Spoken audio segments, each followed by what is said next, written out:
All right, welcome back. In the previous videos, we started with clustering, and we got to know the various types of clustering, including the various types of distance measures that we use. So specifically, we talked about two main types of clustering over here, where we talked about the connectivity based, right? We talked about the connectivity based, right? And then we also talked about the centroid based, right? We talked about the centroid based clustering, right? So under centroid based clustering, we consider the k-means clustering, right? We consider the k-means clustering, right? We consider that, and then we also talked about the hierarchical clustering being an example of the connectivity based clustering, right? We talked about that one. So we had a brief overview of the hierarchical clustering. Then we dived deep into this k-means clustering, where we considered the various concepts with regards to k-means clustering, and even with the practicals. We went to the lab session to see how this k-means clustering is being implemented. So we've talked more about this k-means clustering in the previous video, and I'm sure by now you know what k-means clustering means, and how we even choose this k. I'm sure you're aware of it by now, right?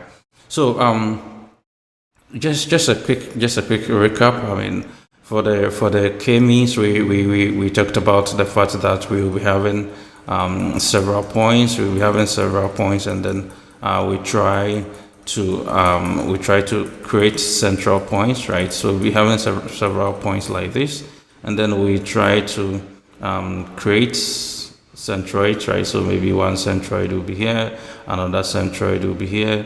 Then we try to associate these points, right? Try to associate each of the individual points here to these centroids according to how closer they are, right? According to how closer they are to the respective centroid, right? So we talked about this in the previous video, right, where we discussed the k-means, right? And then we also highlighted what this hierarchical clustering means, where we talked about the fact that you can build a hierarchy, right? So if you remember, we're having, say, point A, and then some point B, then we're having some point D, and then point E, and then F, right, which were also closer to each other. Then we're having some point D, and then C, where we're able to connect these ones that were closer to each other, right? So this point, this is E, and then this is F, right? This is E, and then F.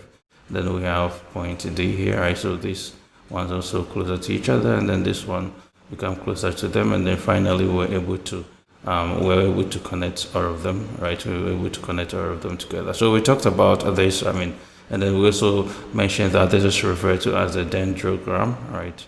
This is referred to as the dendrogram. So I'm quite sure you're aware of this, and you're familiar with this. So in today's class, we're actually going to take this, right? We're actually going to talk more of this, since we just highlighted that in the previous class, and then we went deep into this k-means clustering. So in this particular class, we are going to take the hierarchical clustering and then talk more about that. All right. So as we did in the previous class, let's have an intuition.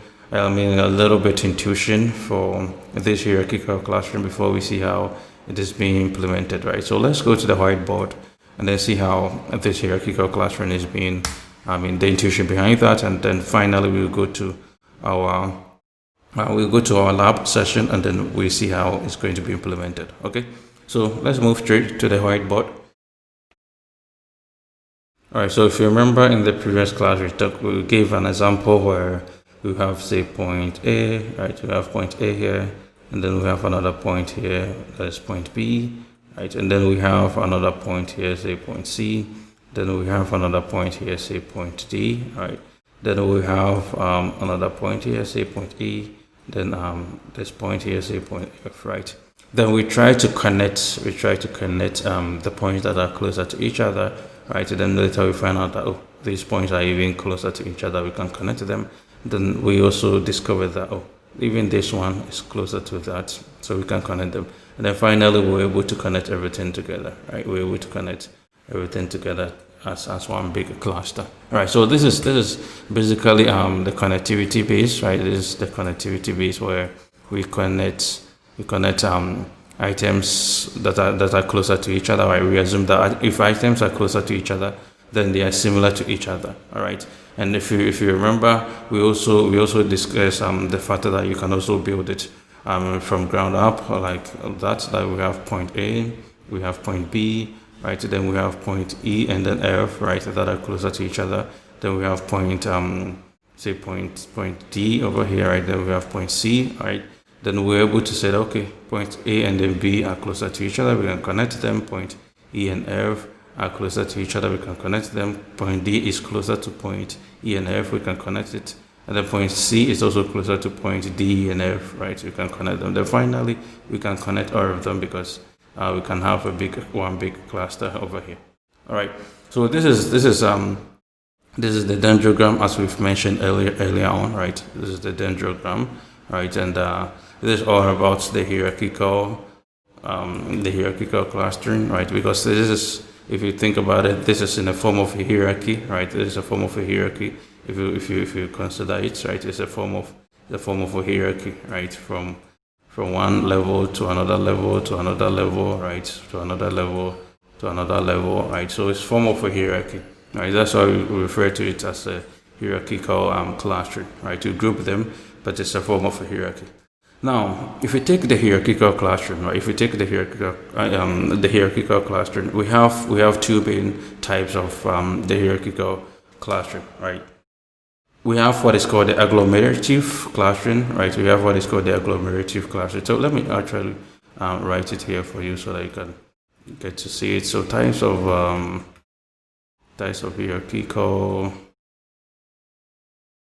right? Types of hierarchical. Let me actually do this.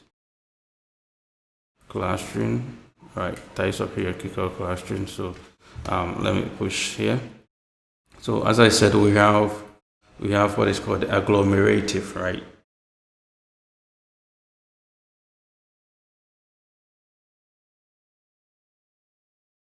We have what is called the agglomerative clustering.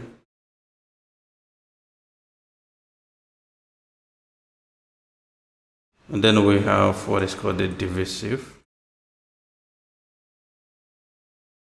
Right, we have what is called the divisive clustering.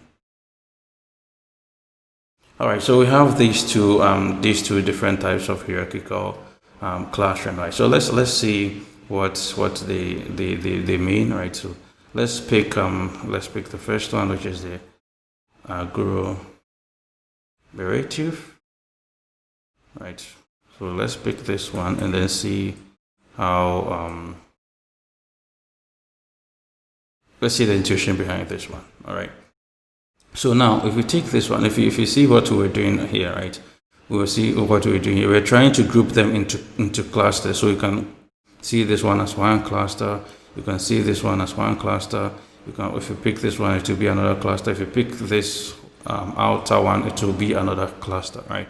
So what agglomerative clustering will actually do is that it will actually start from the individual clusters and then end up at one big cluster, right? It starts from individual clusters, right? So start from individual, right? It starts from individual clusters and then end up at one big, right? End up at one big cluster. Okay, so from individual clusters to one big cluster. So just like the example that we're covering. So let's say we have point A here, right? We have point A here, and then maybe we have let me put here, say point B, and then point C, right? And then maybe we have point D here, right? So let's say we have this. So you can actually consider this one, right, as one cluster, B as its own cluster, C as its own cluster, D as its own cluster, right? So that is individual clusters. Okay, now if you look at it carefully, right, you can see that let me actually change this. You can actually see that we have this, right? B and C are closer to each other, so you can give them one cluster. Okay, you can give them one cluster. Now if you look at it carefully again, right, we can actually say that, okay, B and C is also closer to A, right? So we can group them. We can group them like that, right? We can group them like that into one cluster. All right. Now, if you consider ABC, right, you consider ABC is also closer to D, right? So finally, we can group everything, right? We can group everything into one big cluster, right? You can group everything into one big cluster. So that is from individual clusters to one big cluster, right? Where we have individual clusters, and then later on we try to increase the clusters, right, to become one big cluster. So this is what the agglomerative clustering means, right? This is what it means. Now, let's see what the divisive actually means. So divisive is nothing but the opposite of the agglomerative, right? So let's see that one. So divisive clustering.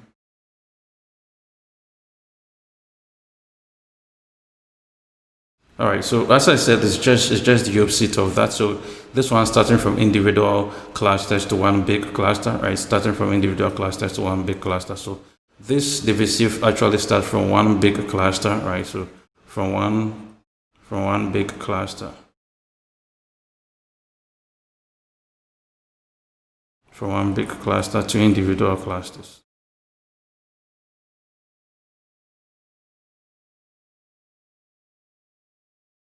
All right, so one big cluster to individual clusters. So let's give an example here and then see how that one will work for us. All right.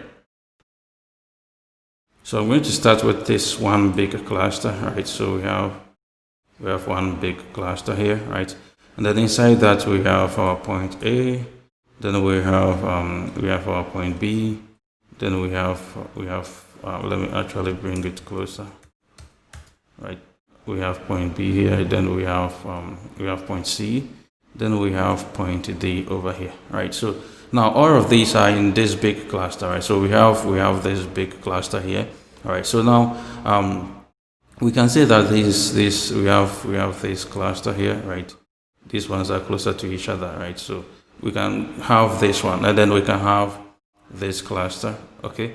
And then if you go into details, right? If you go into details, maybe we can say that just eyeballing, maybe we can say that B and C are also closer to each other, right? And then we can have this cluster here, right?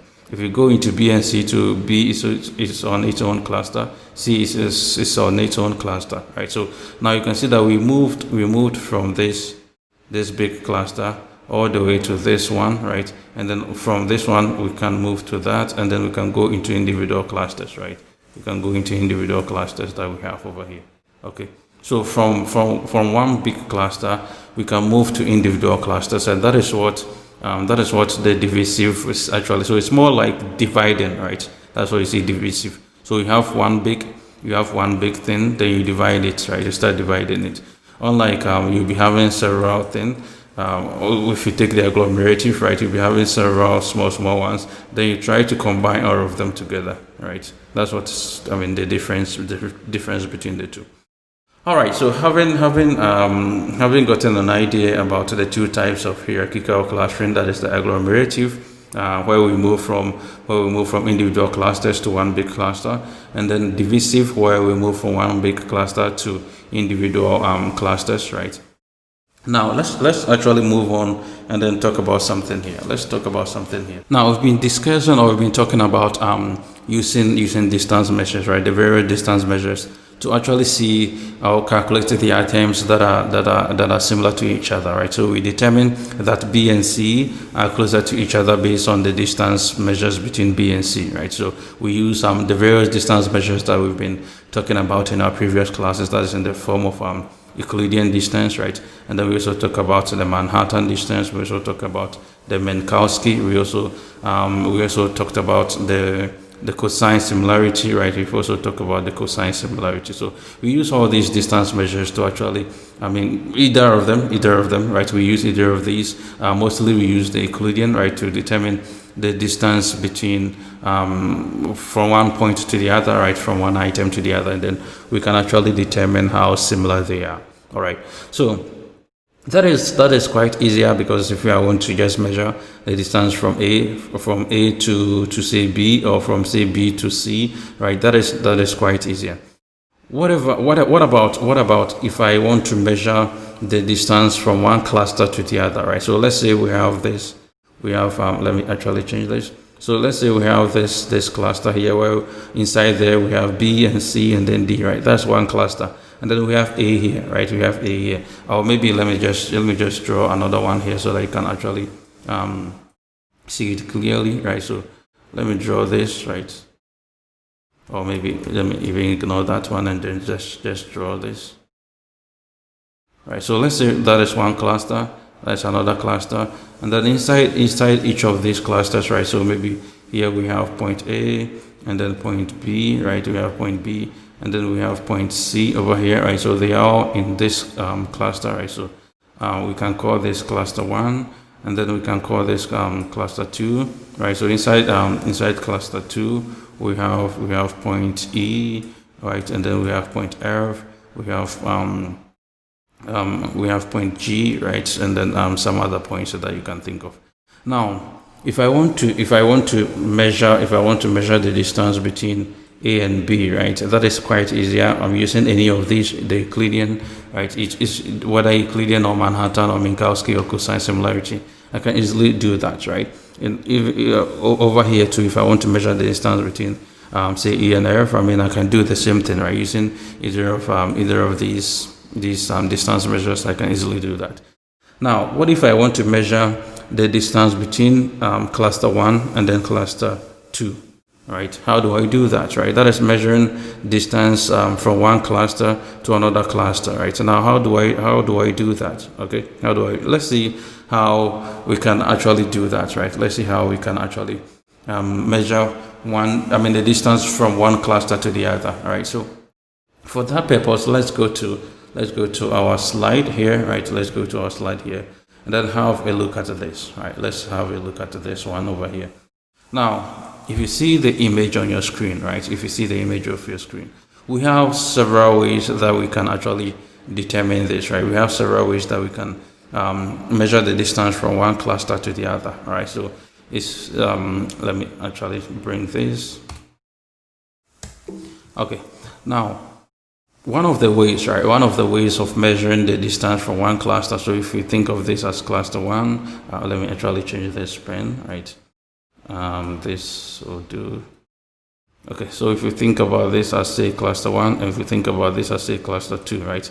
Now we want to measure the distance between cluster 1 and then cluster 2, right? So what we can do is one of the ways that we can use is the single link, right? Or single linkage, right? You can call it single linkage. So what single linkage does is that it's actually the distance, right? The distance between two clusters, right, is determined by the distance of the closest object, right? Or that's the nearest neighbors. Now, what that means is that we use this, right? So if you see these points, right, this point and then that point, right? So a point in cluster 1 and then a point in cluster 2 that are closer to each other the most, right? Right, that's what we use if you want to consider the single linkage, right? The single linkage. Then you consider the points that are closer to each other from each of the clusters.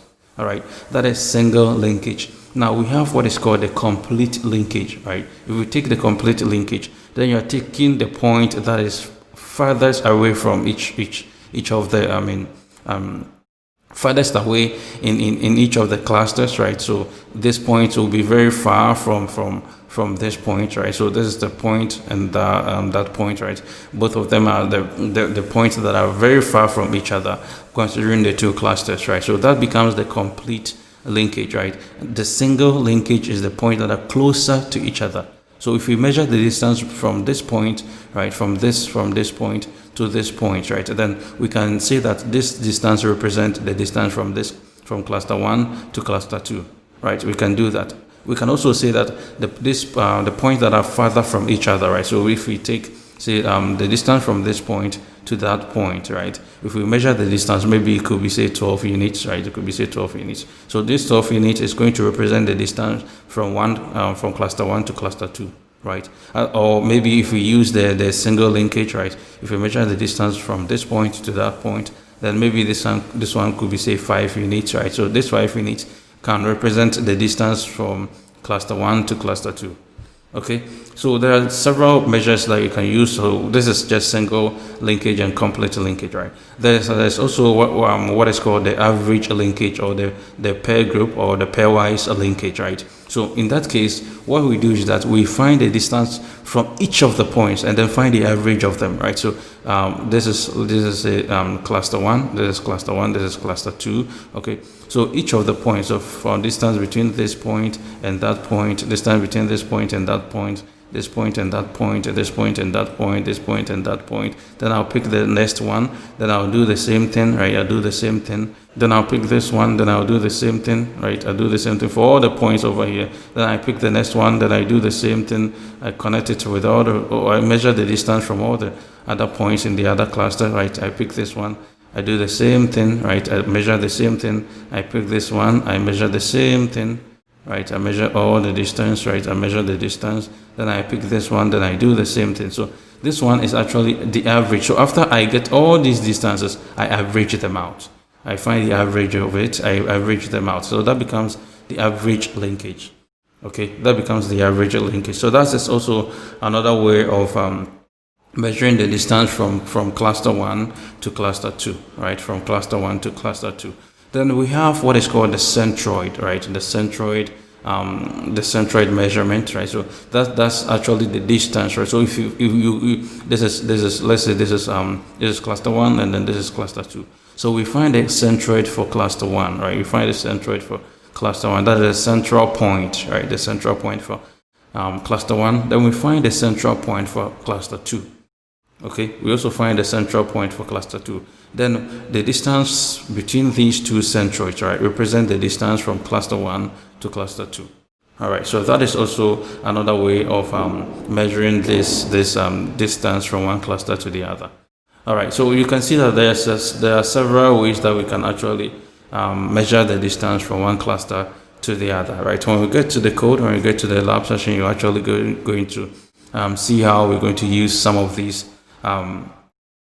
distance measures to measure the distance from one cluster to the other. All right, so I hope you have an intuition about how how we measure from one cluster to the other. All right, so now let's go back to our whiteboard. Right, let's go back. Having gotten an idea about how things work here, let's go back to our whiteboard. Right. So now over here, what we are going to consider now we've been able to identify how to build the dendrogram, right? So if just a recap of it, right? Just a recap. Let me bring this one. So we have A, right? Let me use this actually. So we have point A, right? We have point A, then we have point B, then we're having point E and then F, right? Then we're having point D and then point C, right? So we say that A and then B are closer to each other. We connect them like that. Connect this one like that. Then later on we connected everything like that, and then we form one big cluster over here, right? So now we know how this is being done, right? Now, how do I actually choose these groups, right? Now, if I draw my line here, right? If I draw my line here, right? If I cut my dendrogram from here, right? If I cut my dendrogram from here, what I'm going to have is I'm going to have two clusters, right? I'm going to have two clusters. That is over here, I'm going to get A and then B, right? That is this cluster, right? I'm going to have this cluster. And then over here, I'm going to have C, D, E, and then F, right? I'm going to have this. That is two clusters. However, if I cut it here, let's say I cut my dendrogram from here, right? If I cut it here, I'm going to have this. That is this cluster here, then this cluster here, right? Which means that I'm going to have three clusters. Right, I'm going to have three clusters in here. All right. If I bring it down again, right? Right, it's also going to give me a different cluster.